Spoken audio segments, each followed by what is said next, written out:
Hi mga befcars, for today's vlog, another day, another school day.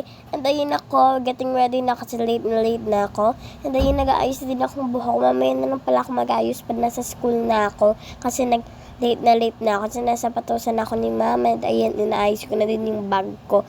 Nilotion na ako ni mama, manadyan at saka sinapususan. Nagmamadali na ako dyan kasi late na talaga ako. Si Kuya James tulog pa yun kasi wala siyang pasok today. Kasi wala silang pasok ng 2 days, diba? Pero bukas may pasok na sila. At ayun ako, nihintay si mama na sa patusan ako. Kasi late talaga ako. Mga 10:45 na yan, ay hindi pala.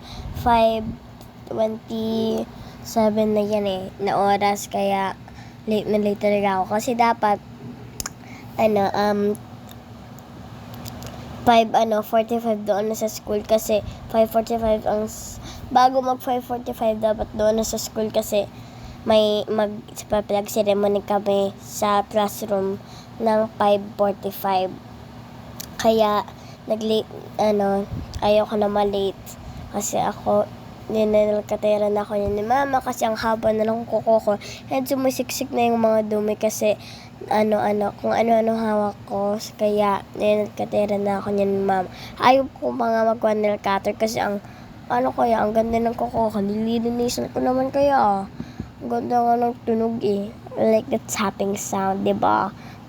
Lahat naman na babae gusto yun And ayun na nilkatiran ako ni mama naling last one nilkatiran niya.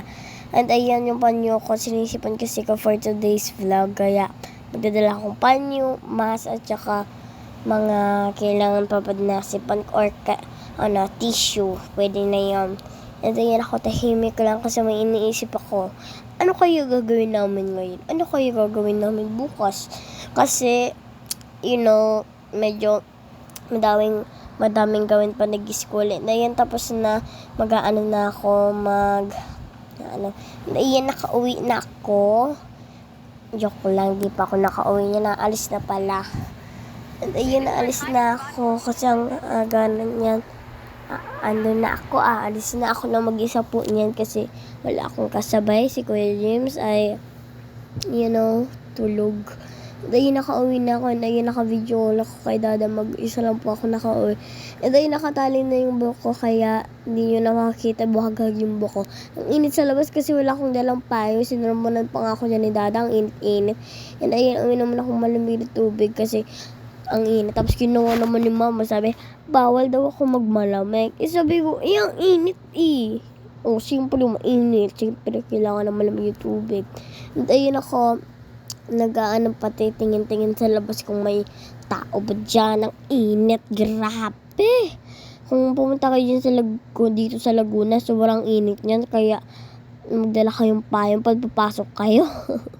Pag-uwian kasi mainit kasi 11:30 na yata kami nag-uwi. Tapos pag Friday, 11:35. And ayun lang, bye mga baby ko.